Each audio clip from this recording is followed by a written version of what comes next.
అందరికీ నమస్కారం. ఈరోజు గౌరవ మాజీ మంత్రివర్యులు కేటీఆర్ గారు గద్వాల పర్యటన చేస్తున్నారని తెలుస్తూ ఉంది. చాలా విచిత్రం అనిపిస్తూ ఉంది. ఏ ముఖం పెట్టుకొని గద్వాలకు వస్తున్నాడు అన్నది కాంగ్రెస్ పార్టీ తరఫున ప్రశ్నిస్తూ ఉన్నాం. 10 సంవత్సరాల అధికారంలో ఉండి గద్వాల అలంపూర్ రెండు కూడా ఆ రోజు కానీ ఈ రోజు కానీ గెలుచుకున్నారు కదా. 10 సంవత్సరాల్లో ఈయననే మహానుభావుడు చేనేత శాఖ మంత్రి ఉండి టెక్స్టైల్ పార్క్ పెట్టి ఇప్పుడు గద్వాలు పోతుంటే కనబడుతుంది. రైట్ సైడ్లో చూడమని కోరుతా ఉన్నాం కేటీఆర్ గారిని. ఫౌండేషన్ స్టోన్ మొత్తం పిచ్చి మొక్కలు మొలిచినాయి. ఏం లేదు, లుటపీస్ చేనేత కార్మికులు మోసం చేస్తే పొద్దుమని లెగిస్తే తండ్రి కొడుకులు ఆర్డీఎస్ మీద పాదయాత్ర చేసినామని చెప్పుకునేటోళ్ళు ఆర్డీఎస్ మీద కోట్లాడి తెచ్చినటువంటి తుమ్మిళ్ళ ప్రాజెక్టును సగం సగం పూర్తి చేసి మల్లమ్మ కుట్ట పెండింగ్ పెడుతుంది. అట్లే 100 పడకల ఆసుపత్రి రుబెన్ కట్ చేసి ఇంజక్షన్లే, డాక్టర్లే, సూదులే ఏది లేదు. మున్సిపల్ శాఖ మంత్రిగా 4 మున్సిపాలిటీలకు ఇన్ని కోట్లు అన్ని కోట్లు అని తండ్రి కొడుకులు అనౌన్స్ చేసి ₹1 రాలేదు, లుటపీస్ అయింది. ఈ రకంగా ఏది కూడా చేయకుండా మళ్ళీ మొన్న ఎన్నికల్లో మాయమాటలు చెప్పి కులం పేరు మీద మతం పేరు మీద చిచ్చు పెట్టి గెలిచారు కదా. ఇప్పుడు మళ్ళీ వస్తున్నావు, ఏం ముఖం పెట్టుకొని వస్తావు? అదే 10 సంవత్సరాలు మీరు ఏంది ఈరోజు రేవంత్ రెడ్డి గారి నాయకత్వంలోని ప్రజాపాలన వడివడిగా అడుగులేస్తూ 100 పడకల ఆసుపత్రి ఓపెన్ చేసినాం. అలంపూర్ నియోజకవర్గ ప్రజలందరూ కూడా సల్లంగా ఆరోగ్యాన్ని కాపాడుకుంటున్నారు.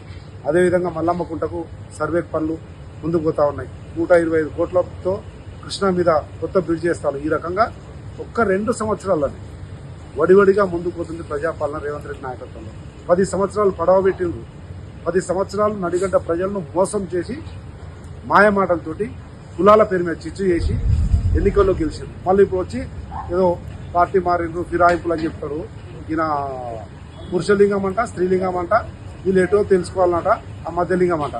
అప్పుడు టికెట్ ఇచ్చినప్పుడు తెలియదా యాలింగం ఇది?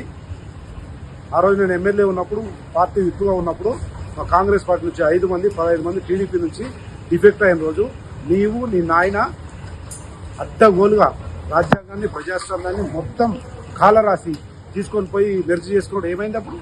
స్త్రీలింగాలు పురుషలింగాలు కనిపిలే, రాజ్యాంగం కనిపిలే, సుప్రీంకోర్టు కనిపిలే. ఈరోజు సుబ్బనాథి మాటలు మాట్లాడుతున్నాం. నేనే పిటిషనర్, నేనే సుప్రీంకోర్టు దాకా పోయినా. ఆ రోజు లేదు, ఈరోజు ఎక్కడైనా రాజకీయాన్ని మీరు చేస్తేనేమో సంసారం, మేము వేరే చేస్తే వ్యభిచారం. రాజకీయాన్ని వ్యభిచారంగా మార్చిందే మీరు మళ్ళీ ఈరోజు సుబ్బనాథి మాటలు మాట్లాడుతున్నాం. అందుకని నడిగడ్డకు వచ్చే నైతిక అర్హత లేదు కేటీఆర్ గారికి. వస్తే కూడా నడిగడ్డ ప్రజలు తిరగబడతారు. పరిస్థితి బాగాలేదు, దయచేసి విరమించుకోని కూడా చెప్తా ఉన్నాం స్పష్టంగా. దాంతోపాటు పెద్ద అయినా వచ్చి నడిగడ్డ ఏం ఉద్ధరిస్తాం, ఆయన తోటి ఏముందని లుటపీసు. మంచిగా రేవంత్ రెడ్డి గారు ప్రత్యేక దృష్టి పెట్టి గద్వాల పూర్ణ అభివృద్ధి పథకంలో ముందు తీసుకుపోతా ఉన్నారు.